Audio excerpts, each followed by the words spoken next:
और रुक कर लेते हैं इस वक्त की बड़ी खबर का। पंचायत चुनाव को लेकर उत्तराखंड से इस वक्त की बड़ी खबर।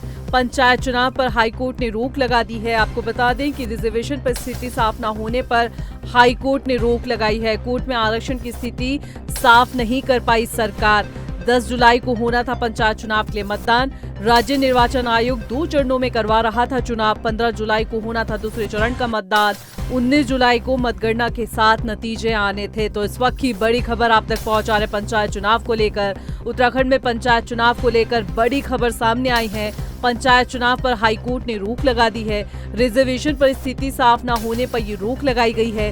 कोर्ट में आरक्षण की स्थिति सरकार साफ नहीं कर पाई। 10 जुलाई को होना था पंचायत चुनाव के लिए मतदान। राज्य निर्वाचन आयोग ने 2 चरणों में चुनाव करवाने का फैसला लिया था। 15 जुलाई को होना था दूसरे चरण का मतदान और इसके साथ ही 19 जुलाई को मतगणना के साथ नतीजे आने थे। तो इस वक्त की बड़ी खबर आप तक पहुंचा रहे पंचायत चुनाव को लेकर। उत्तराखंड से इस वक्त की बड़ी खबर। पंचायत चुनाव पर हाईकोर्ट ने रोक लगा दी है। आपको बता दें कि रिजर्वेशन पर स्थिति साफ न होने की वजह से ये रोक लगाई गई है। और अगली खबर का रुख कर लेते हैं। आपको बता दें कि आरक्षण को लेकर कांग्रेस ने भी सवाल उठाए थे। जी हां, पंचायत चुनाव में आरक्षण को लेकर कांग्रेस ने भी सवाल उठाए थे। राज्य निर्वाचन आयोग पहुंचा था कांग्रेस का प्रतिनिधिमंडल। पंचायत चुनाव में आरक्षण का रोस्टर 0 करने की मांग की। मतदान सूची समेत कई मुद्दों को लेकर कांग्रेस ने ज्ञापन सौंपा। इसके साथ ही राज्य निर्वाचन आयुक्त सुशील कुमार को कांग्रेस ने ज्ञापन सौंपा। आपको बता दें कि कांग्रेस के प्रतिनिधिमंडल में प्रदेश अध्यक्ष समेत बड़े नेता मौजूद रहे। तो इस वक्त की बड़ी खबर आप तक पहुंचा रहे हैं कि पंचायत में आरक्षण को लेकर उत्तराखंड कांग्रेस ने भी सवाल उठाए थे। राज्य निर्वाचन आयोग पहुंचा कांग्रेस का प्रतिनिधिमंडल। पंचायत चुनाव में आरक्षण का रोस्टर 0 करने की मांग की। मतदान सूची समेत कई मुद्दों को लेकर कांग्रेस ने ज्ञापन सौंपा। राज्य निर्वाचन आयुक्त सुशील कुमार को ज्ञापन सौंपा। कांग्रेस के प्रतिनिधिमंडल में प्रदेश अध्यक्ष समेत बड़े नेता मौजूद रहे। तो इस वक्त की बड़ी खबर पंचायत चुनाव को लेकर। मुख्य विपक्षी दल कांग्रेस भी लगातार सवाल उठा रहा है। आपको बता दें कि जहां हाईकोर्ट ने पंचायत चुनाव पर रोक लगाई तो उधर आरक्षण को लेकर कांग्रेस ने भी सवाल उठाए। राज्य निर्वाचन आयोग पहुंचा कांग्रेस का प्रतिनिधिमंडल। और अगली खबर का रुख कर लेते हैं प्रदेशवासियों के लिए इस वक्त की बड़ी खबर। आपको बता दें कि प्रदेशवासियों के लिए खुशखबरी है। स्वरोजगार से जोड़ने के लिए सरकार ने बड़ा कदम उठाया है। आज से मुख्यमंत्री स्वरोजगार योजना के लिए आवेदन की प्रक्रिया शुरू हो गई है। 2 लाख तक के स्वरोजगार प्रोजेक्ट पर मिलेगी 25 से 30% की सब्सिडी। आपको बता दें कि योजना से 50,000 लोगों को जोड़ने का, रोजगार देने का लक्ष्य रखा गया है। इसके साथ ही उद्योग विभाग ने भी आवेदन की प्रक्रिया शुरू कर दी है। तो इस वक्त की बड़ी खबर आप तक पहुंचा रहे हैं कि प्रदेशवासियों के लिए खुशखबरी है। आपको बता दें कि स्वरोजगार से जोड़ने के लिए सरकार ने बड़ा कदम उठाया है। आज से मुख्यमंत्री स्वरोजगार योजना के लिए आवेदन की प्रक्रिया शुरू हो गई है।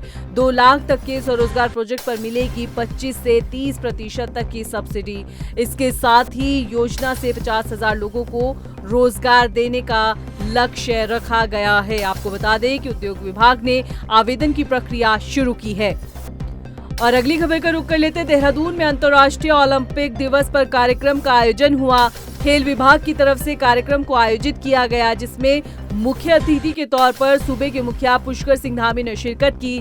खेल मंत्री रेखा आर्य समेत कई अधिकारी मौजूद रहे।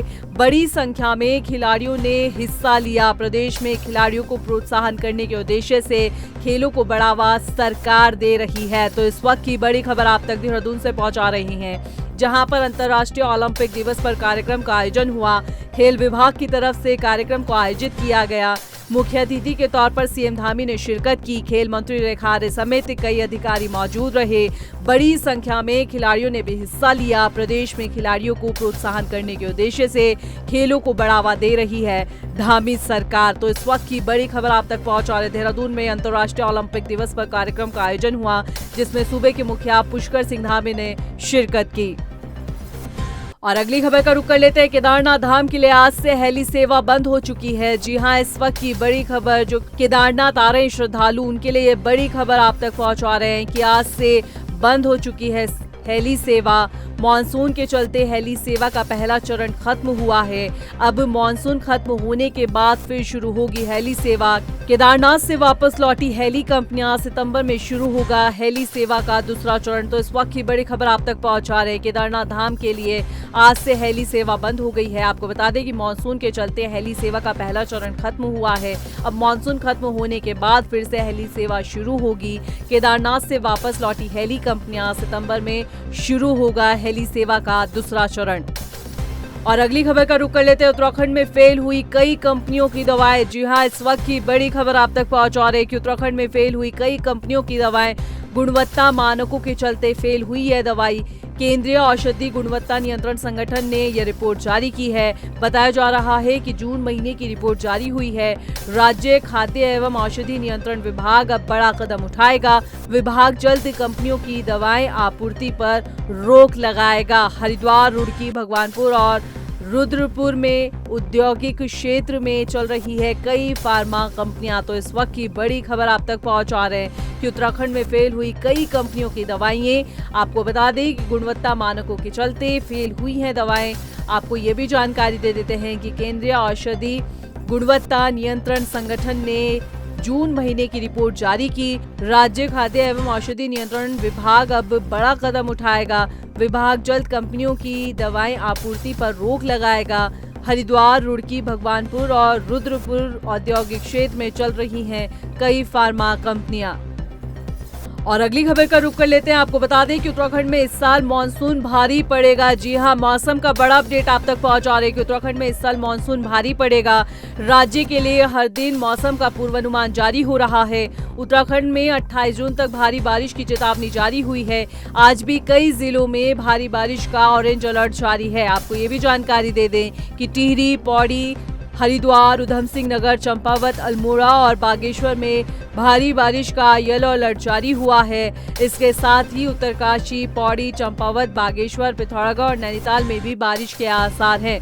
राजधानी देहरादून में भी बारिश का दौर जारी है। तो इस वक्त की बड़ी खबर, मौसम का बड़ा अपडेट आप तक पहुंचा रहे हो कि उत्तराखंड में इस साल मानसून भारी पड़ेगा।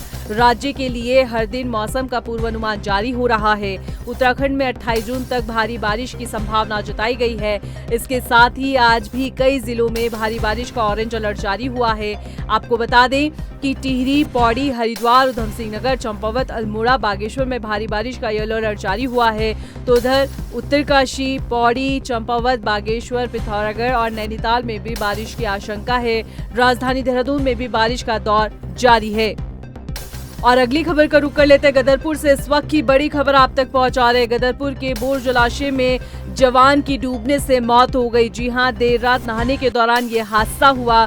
मृतक जवान SC army supply core Haldwani में तैनात था।